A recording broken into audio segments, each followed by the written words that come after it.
నమస్తే, welcome to our channel. నేను మిస్సిరి.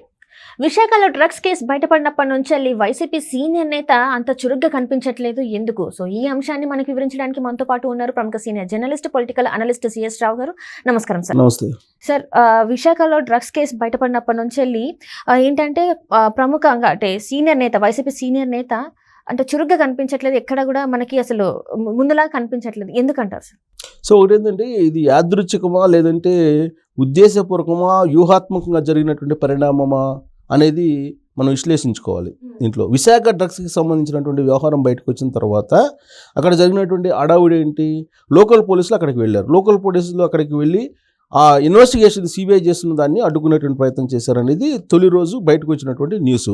దాన్ని చూసిన తర్వాత ఖచ్చితంగా ఇది వైఎస్ఆర్ కాంగ్రెస్ పార్టీకి సంబంధించినటువంటి వాళ్ళ ప్రమేయం ఉండి ఉంటుంది, లేదంటే లోకల్ పోలీసు వెళ్ళి సిబిఐని అడ్డుకునే ప్రయత్నం చెయ్యరు అనేటువంటి అభిప్రాయం చాలా బలంగా తెలంగాణ అలాగే ఆంధ్రప్రదేశ్ సమాజంలోకి వెళ్ళిపోయింది. అయితే ఆ తర్వాత జరిగినటువంటి పరిణామాలు ఏంటి అని అంటే, ఆ రోజు నుంచి గమనిస్తే వైఎస్ఆర్ కాంగ్రెస్ పార్టీకి సంబంధించినటువంటి కోటరీలో ఉండేటువంటి సీనియర్ పొలిటీషియన్ కనిపించట్లేదు. తెర మీద ఎక్కడ కూడా సీన్లో కనిపించట్లేదు. సాధారణంగా ఎన్నికల సమయం కాబట్టి చాలా అగ్రెసివ్గా ఉంటారు. అందులోనూ జగన్మోహన్ రెడ్డి కోటరీలో ఉండేటువంటి ఆ సీనియర్ లీడరు మరింత అగ్రెసివ్గా ఉండాలి. కానీ అగ్రెసివ్నెస్ లేకపోగా ఎక్కడ కనిపించట్లేదు. అదృశ్యం అయిపోయాడా ఆయన అని చెప్పి అనిపిస్తూ ఉంది. ఎవరు ఆ లీడరు అని అంటే, ఇప్పుడు ఈ డ్రగ్స్కి సంబంధించినటువంటి మూలాలు ఎక్కడున్నాయి అని అంటే, ప్రకాశం జిల్లా ఈదుముడికి సంబంధించినటువంటి సంజయ్ ఆక్వా ఎక్స్పోర్ట్స్ దగ్గర ఉంది. ఈ సంజయ్ ఆక్వా ఎక్స్పోర్ట్స్ ఎవరు నిర్వహిస్తున్నారంటే, కోటయ్య, ఆ తర్వాత వీరభద్రరావు, తర్వాత పూర్ణచంద్రరావు, వాళ్ళ అబ్బాయి ఎవరి పేరు ఏదో ఉన్నాయి, వాళ్ళ కుటుంబానికి సంబంధించింది ఈ వ్యవహారం. అయితే ఆ కుటుంబం ఎక్కడుంది, ఏ పార్టీలో ఉంది అని అంటే, వైఎస్ఆర్ కాంగ్రెస్ పార్టీకి సంబంధించినటువంటి వాళ్ళు అనేది నిర్ధారణ అయింది. వైఎస్ఆర్ కాంగ్రెస్ పార్టీలో కంటిన్యూ అవుతున్నారు వాళ్ళు.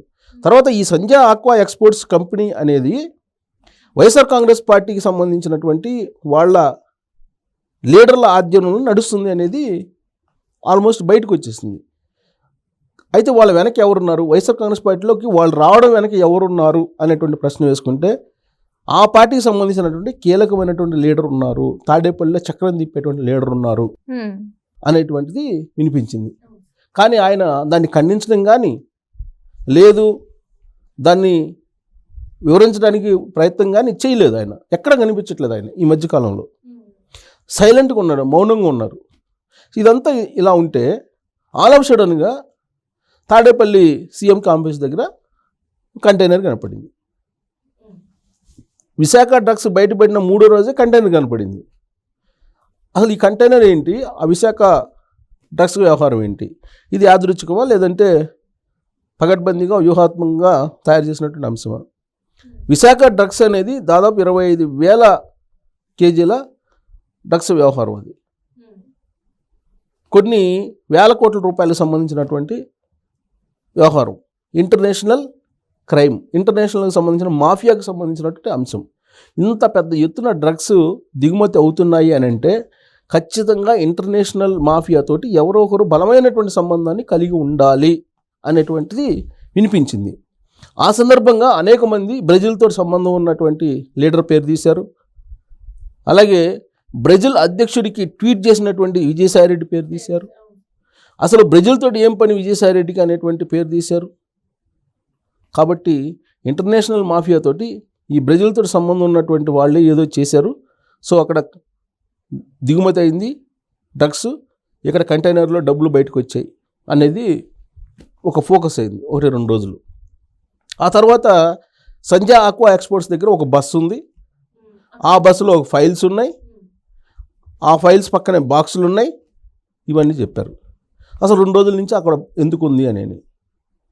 ఆ తర్వాత వాటిని ఎంక్వైరీ చేసి అసలు ఆ ఫైల్స్లో ఏముంది, ఆ బాక్సుల్లో ఏముంది చెప్పకుండా బస్సును అయితే మాయం చేసేసారు. ఆ బస్సు ఎక్కడ పోయింది, ఆ బాక్సుల్లో అసలు ఏమున్నాయి, డబ్బులుందా, డబ్బు కట్టలు ఉన్నాయా, ఆ ఫైల్స్లో ఏమున్నాయి, డ్రగ్స్కి సంబంధించిన వివరాలు ఉన్నాయా, ఎక్స్పోర్ట్కి సంబంధించిన వివరాలు ఉన్నాయా, సంజయ్ ఆక్వా సంబంధించినటువంటి మొత్తం డేటా ఉందా, ఇవన్నీ ఏమీ చెప్పలేదు. చెప్పకుండా ఆ బస్సుని పంపించేశారు. పంపించిన తర్వాత ఇమీడియట్గా మళ్ళీ 2వ రోజు 3వ రోజు ఒక విదేశస్తుడు కనిపించాడు అక్కడ. అతను జర్మనీకో ఏదో సంబంధించినటువంటి అతను. అతన్ని పోలీసులు పట్టుకున్నారు. అక్కడ ఉండేటువంటి టాస్క్ ఫోర్స్ పోలీసులు పట్టుకుంటే అతను సంజయ్ ఆక్వా ఎక్స్పోర్ట్స్ నిర్వాహకులకి ఫోన్ చేశారు. వాళ్ళు వచ్చి ఈయన్ని విడిపించడానికి ప్రయత్నం చేశారు. విడిపించారు, వెళ్ళిపోయాడు ఆయన. ఆ తర్వాత కంటైనర్ కనపడింది తాడేపల్లి దగ్గర. ఏంటి అసలు ఆ కంటైనర్లో డబ్బు తరలిస్తున్నారు అనేది చంద్రబాబు నాయుడు ప్రధానమైనటువంటి ఆరోపణ ఆయన చేస్తున్నారు.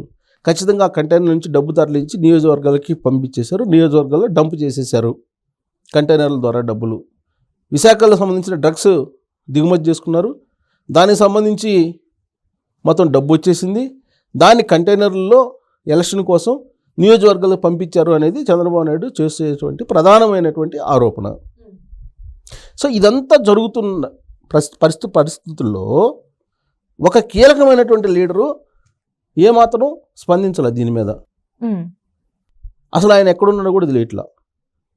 అంతకుముందు పవర్ గేమ్లో జగన్మోహన్ రెడ్డి తర్వాత ఎవరు అనే దాని మీద పోటీ పడేవాడు ఆయన. కానీ ఆయన గత కొన్ని రోజుల నుంచి కనిపించట్లేదు.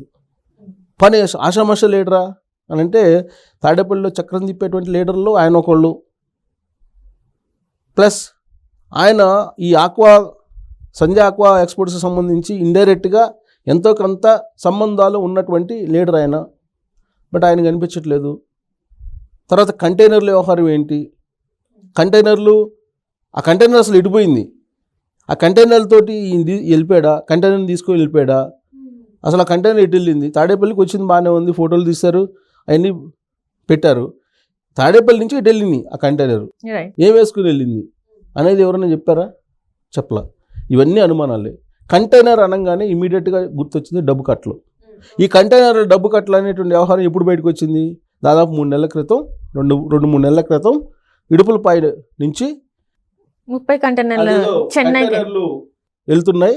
ఎవరికి చెన్నై ఓడరేవుకి వెళ్తున్నాయి, చెన్నై వైపు వెళ్తున్నాయి. సో ఆ కంటైనర్లో ఏముంది అని చెప్పి ఆ మధ్యకాలంలో చాలా పెద్ద ఎత్తున చర్చ జరిగింది.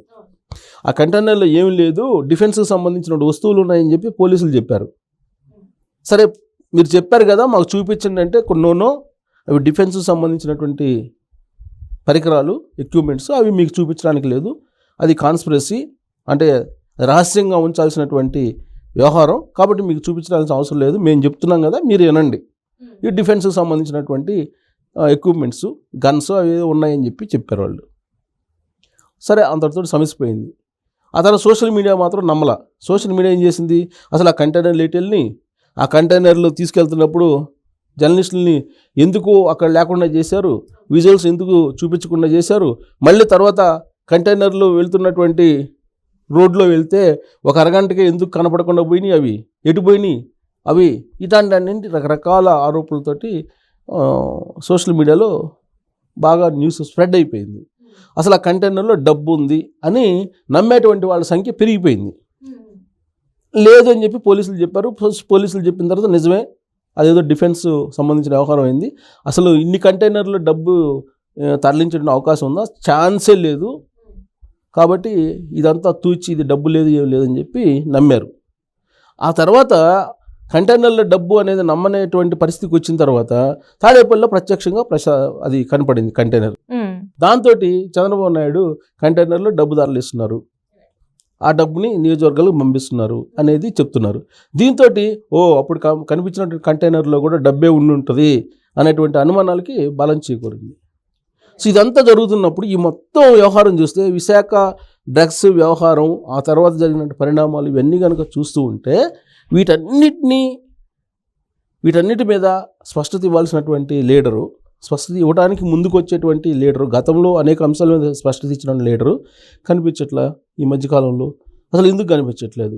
ఆయన కనిపించకపోవడం వెనక డ్రగ్స్ వ్యవహారం, ఈ కంటైనర్ల డబ్బుల వ్యవహారం ఉన్నాయా అనేటువంటి అనుమానాలు అయితే కలుగుతున్నాయి. మరి ఆ లీడర్ ఎవరు అనేది